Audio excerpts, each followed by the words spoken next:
Magandang araw po sa inyong lahat, aming mga taga-subaybay. Ngayon, medyo matino-tino na talaga ang init. Nagdire-diretso na. Kaya kung minsan, hinahanap ng ating mga lalamunan itong malamig na pagkain, tapos matamis. Pero kami dito ay bibihira lamang kaming gumawa ng salad. So ngayon, dahil na meron kami nga nabiling gelatin, so ito isang sachet lamang. So gagawa kami ng salad lang na basta malagyan lang ng gatas. So salad na yun kahit kakaunti lamang yung ingredients niya.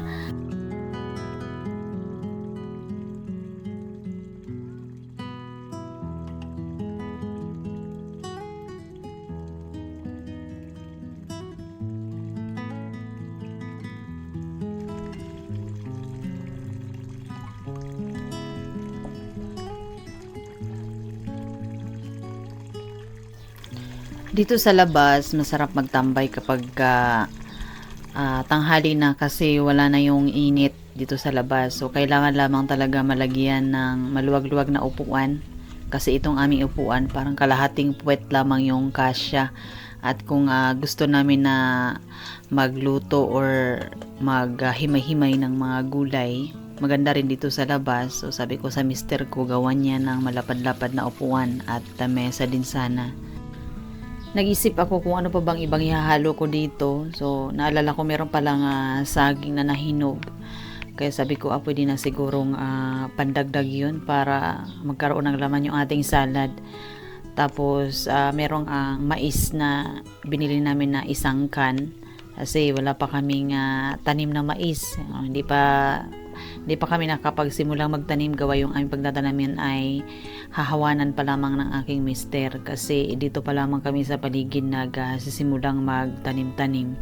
Simple lamang talaga ang salad na ito. So ang nagpalaman lamang dito ay yung saging at mais. At ang nagpakulay lamang ay yung gelatin. Tapos gatas, isang iba, pati isang kondensada. Tapos na. Tapos lagyan na lamang ito ng ice para lumamig.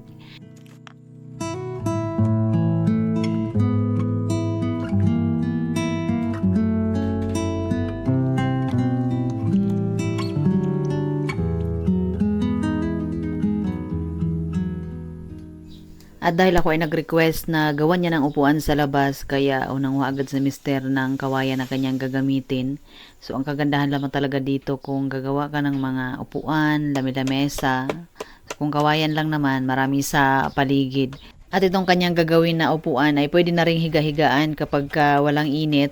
Kasi sabi niya medyo malapad daw yung kanyang gagawin. So, dapat nga lang sana may sandalan kasi riprap yung gilid, baka mamaya yung mga bata maglaro, malaglag sila doon. At ang akin talagang mga ginagawa ngayon ay pagtatanim ng mga bulaklak. Itong mga bulaklak na ito ay yung permanent na talaga. So pwede na lamang silang dagdagan next year ng mga bagong mga bulaklak. So ayoko nang magtanim ng mga bulaklak na pang-isahang beses lang mamulaklak and then palitan mo na naman kasi nakakadagdag sa trabaho. So maganda iyong magtuloy-tuloy lang ng magbulaklak. And then, dagdagan mo na lang sa sunod na taon ng mga kung ano pang gusto mong pampakulay sa paligid.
Nung panahon ng Holy Week, hindi na muna kami umakyat ng bukid. So nagpahinga na muna kami at nagluto na muna kami dito sa kubo. Ang kubong ito ang lagi namin ginagawa ng content noon. Pero nung nag-concentrate na kaming magtanim doon sa bukid, nahati na yung aming panahon. Kaya kung minsan napapabayaan na namin ito.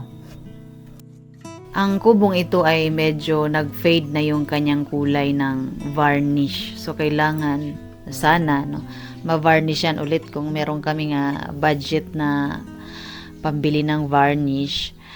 So ang nagpakulay na lamang talaga nito itong aking mga pot na may mga bulaklak. Kaya kailangan talaga maraming tanim na bulaklak. At ang isa sa aming mga problema ngayon sa aming mga pananim ay itong mga uod na kumakain ng mga dahon, mga peste. So hindi kasi kami nag-i-spray pero baka mapipilitan talaga kaming gumawa ng yung organic na pang pesticide or insecticide kasi pati mga bulaklak ko talaga na tanim kahit dun sa bukid ay talagang kinakain nila. Kaya parang sayang yung pagod mo sa pagtatanim, tapos pag tumubo na sila, kakainin nila lamang. At meron pala kaming puno ng mansanas, so ito yung mga 4 na taon na siguro yan, pero hindi pa rin siya namumunga. Ang ginagawa ko lamang na pinaka-fertilizer niyan ay dyan ko binubuhos yung mga dumi-dumi ng rabbit. Kaya antay-antay na namin yan kung kailan siya mamunga. So naluto na itong kanyang adobo style na bango. So tinikman namin, masarap siya. So, masarap lamang siyang papakin, no? Kasi, hindi pa kami nakapagsaing ng kanin. At, meron pala kasi kaming beans dito sa baba. No? So, ito ay tanim ni Mister.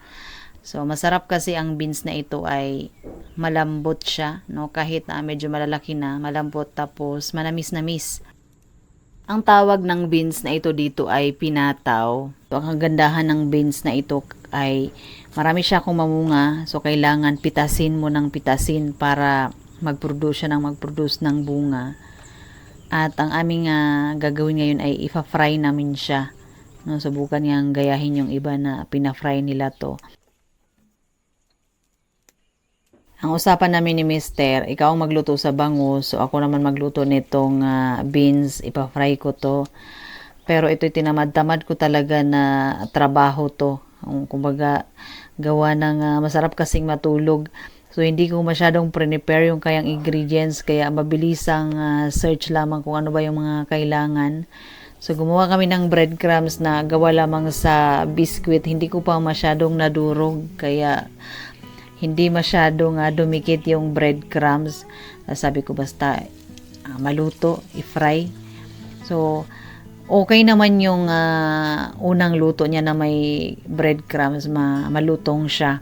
Ako'y nagmix ng kalahating cup ng all-purpose flour, tapos kalahating cup ng cornstarch, no, minix ko, tapos 2 itlog. At maganda talaga siya na may breadcrumbs para malutong.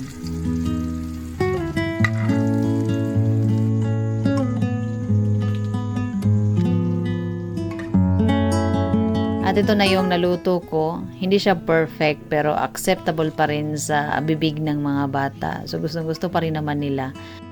At meron kaming kamatis dito na maasim na hindi na kailangan ito ng suka kung ito gagawing sausawan. At maganda rin ito pang sinigang.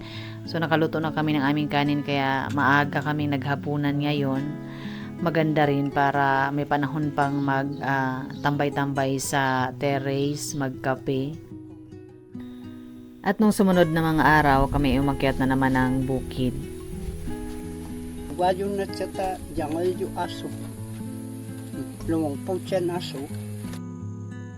At itong tanim ko na sinya ay namulaklak na rin sila, kaso pa isa-isa pa lamang. At hindi kasi sila ganong kataba, kaya medyo maliliit yung kanilang mga bulaklak.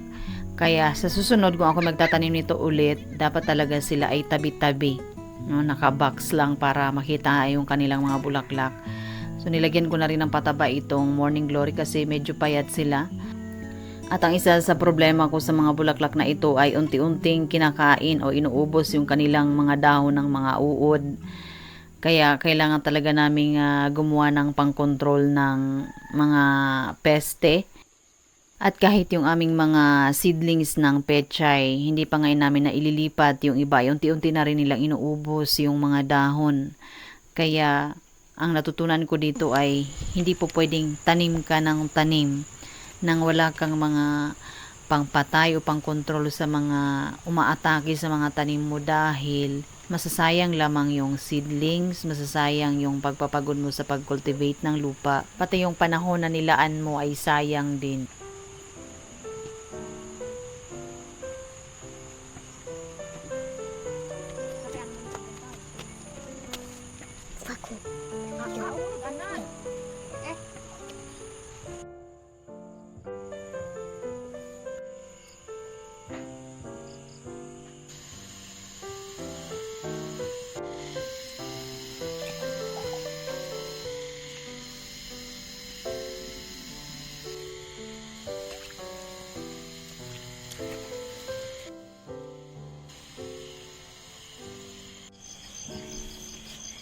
At kinagabihan kami ay nagdilig ng aming mga halaman kasi malakas yung agos ng tubig. At tinanggalan ko na rin ng uod ang mga bulaklak na ito para kahit papano mabawas-bawasan naman. Kaya kinabukasan, relax na lamang ang aming umaga kasi kami ay nakapagdilig na sa gabi. Kaya pwede na muna nga magmuni-muni habang nagkakape. At ako hindi talaga nag-asikaso sa kusina dahil mas gusto kong magdamo na muna habang wala pa nga masyadong init.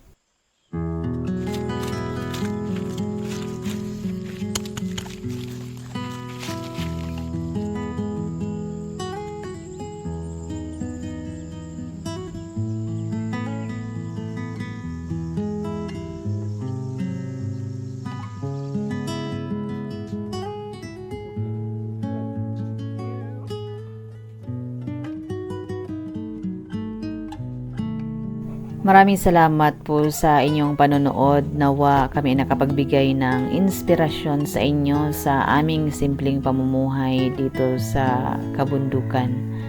Maraming salamat po, Native Kalinga.